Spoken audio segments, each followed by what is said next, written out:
Muraho neza nk'uko mubimenyereye muri kumwe na NZIZA Business Group Limited, ikaba ibagezaho imitungo itimukanwa igurishwa cyangwa ikodeshwa ndetse ikanacunga imitungo yanyu itimukanwa, ari byo twita property management.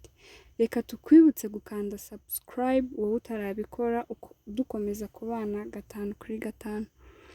Nk'uko muri kubibona ku mashusho, tubazaniye inzu nziza cyane nshyashya. Iyo nzu ikaba iri Kicukiro Kabeza kuri kaburimbo. Ni inzu nziza kandi nshyashya ifite ibyumba 4, toilette 3, salle à manger na cuisine ndetse na stock. Ifite kandi parking na jardin bihagije, ikaba yubakishije ibikoresho byiza kandi biramba.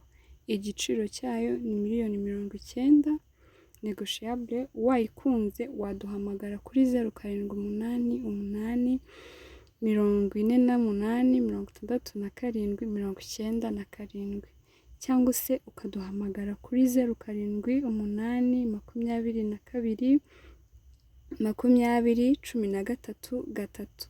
Ushobora kandi kudusanga ku zindi mbuga nkoranyambaga zacu harimo Instagram, Facebook page, Twitter, hose hitwa NZIZA Market. Mwakoze kubana natwe, bye.